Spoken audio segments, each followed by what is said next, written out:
জগতের না বলে তুমি না জগতের না তুমি জগৎ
তাই না?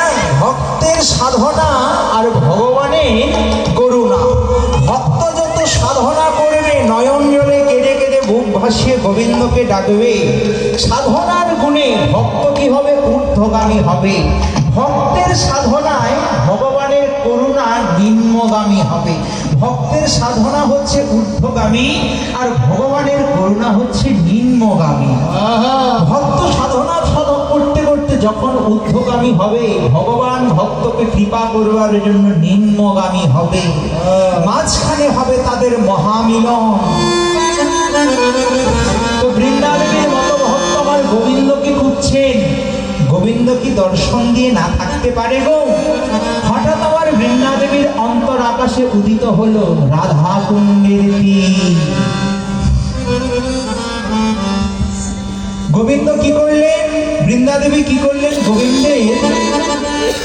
বৃন্দাদেবীর মনে এক ভাব সৃষ্টি করলেন, গোবিন্দেও কোথায় আছেন? বৃন্দাদেবীর হঠাৎ করে মনে হলো, ও রাধা কুণ্ডের তীর মানে সরসীর কুল, যাই তো একবার সরসীর কুলে গিয়ে দেখি।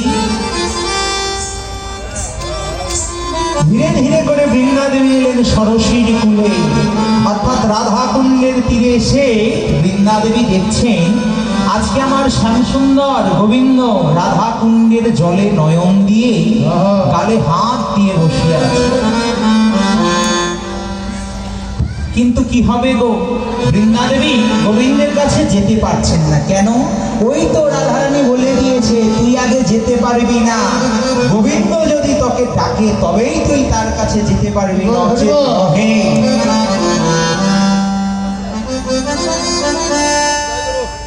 প্রাণবধূ গোবিন্দ যদি তোকে ডাকে তবেই তুই তার কাছে যেতে পারবি, তাছাড়া যেতে পারবি না। বৃন্দা দেবী বুঝতে পারছেন না যে গোবিন্দ তাকে দেখতে পেয়েছে কিনা। বৃন্দা দেবী চিন্তিত হয়ে বলছেন, এখন কি করি? চিন্তিত হয়ে চতুরানি করে চতুরের শিরোমণি ভগবান শ্রীকৃষ্ণের কাছে যে বৃন্দা দেবী চাতুরানি কি করলেন, তার চরণের নুপুর ধ্বনি করলেন। যেই না চরণের নুপুর ধ্বনি করলেন, বৃন্দা দেবীর চরণের নুপুর ধ্বনি শুনে আমার ভগবান শ্রীকৃষ্ণ শ্যামসুন্দর তন্ময় হয়ে উঠলেন। এ যেন তার পরিচিত নুপুর ধ্বনি। তাহলে কি রাধারানী তার সখীদের প্রেরণ করেছেন? গোবিন্দ এদিক ওদিক দেখছেন। দেখতে দেখতে হঠাৎ দেখতে পারলেন বনের মধ্যে এসছে বৃন্দা দেবী। রাধারানীর একমাত্র অন্যতম প্রিয় সখী বৃন্দা দেবীকে দর্শন করে গোবিন্দ আনন্দিত হলেন। আনন্দিত হয়েছেন কেমন করে? মহাজন বললেন, দেখিয়া তুলসী নগর তুলসী, দেখিয়া তুলসী নগর তুলসী,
ইশারা করে ডাকছে, তুলসী, অতুলসী।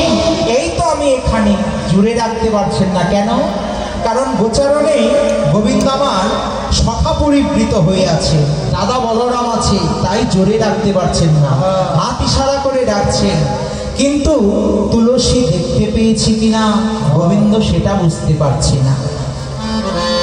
তো কি করছেন? তুলসী দেখতে পেয়েছে কিনা গোবিন্দ বুঝতে পারছেন না।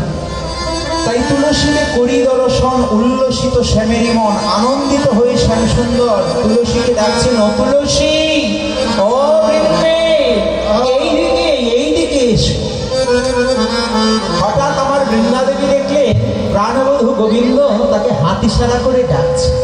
তুলসীর এবার আনন্দ হলো, যা এবার গোবিন্দের কাছে যাওয়া কোনো সমস্যা না। কারণ রাধারানীর প্রথম কথাটি অন্তত মানা গেল, তাই না? রাধারানীর কথা পালন হলো না। রাধারানী বলেছিল আগে যেতে পারবি না, গোবিন্দ যদি তোকে ডাকে তবেই তুই যাবি। কিন্তু গোবিন্দই তোমার রাধারানী বৃন্দা দেবীকে ডাকছে, তাই না? এবার বৃন্দা দেবী কি করলেন? গোবিন্দের ডাক শুনে ধীরে ধীরে ধীরে ধীরে করে গোবিন্দের কাছে এলেন। কাছে আসার পরে গোবিন্দ তুলসীকে বলছেন, কি বলছে? বলে, তুলসী রে করি দর্শন, দেখিয়া তুলসী নগর তুলসী, যতনে বসালেন কাছে,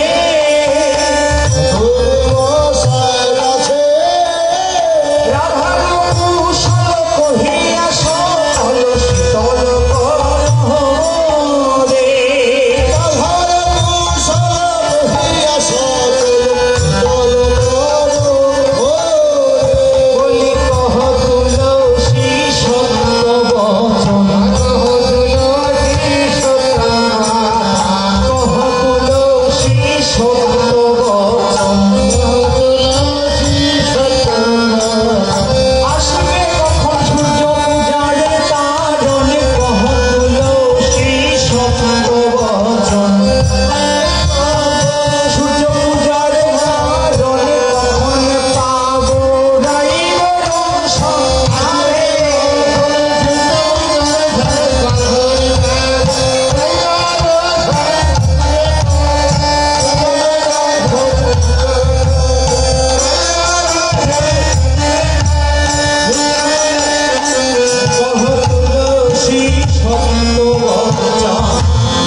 কাটিয়ে গোবিন্দের কাছে এলো বৃন্দা দেবী।